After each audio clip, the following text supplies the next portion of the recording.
ஹாய்ங்க எல்லாரும் எப்படி இருக்கீங்க? நல்லா இருக்கீங்களா? இன்றைக்கி எனக்கு டே 5:30க்கு தான் ஸ்டார்ட் ஆச்சு. காலையில் பிரேக்ஃபாஸ்ட்டுக்கு ராகி இட்லியும் தேங்காய் சட்னியும் தான் பண்ணேன்.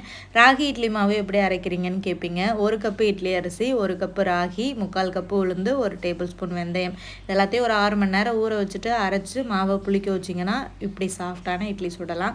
தேங்காய் சட்னி அரைக்கும் போது ஒரு கைப்பிடி அளவுக்கு கொத்தமல்லி சேர்த்து அரைச்சேங்க. புதினா இருந்தால் கூட சேர்த்துக்கலாம். டேஸ்ட் ரொம்ப நல்லாயிருக்கும். இன்றைக்கி பசங்க படிக்கிற ஸ்கூலில் ஃப்யூச்சரில் நீங்கள் என்ன ஆக போகிறீங்களோ அதுக்கேற்ற மாதிரி காஸ்டியூம் போட்டு வர சொல்லியிருந்தாங்க.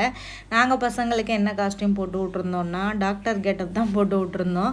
நேற்றே ஒயிட் ஷர்ட்டெல்லாம் வாங்கி வச்சுருந்தோம். இந்த சிம்பிள் நாங்களே பேப்பரில் வரைஞ்சி கலர் பண்ணி அப்படியே ஒட்டியாச்சு. டாய் ஷாப்பில் அந்த டெலஸ்கோப் எல்லாம் கிடச்சிது. அதை 2 பேருக்கும் வாங்கி கையில் கொடுத்தாச்சு.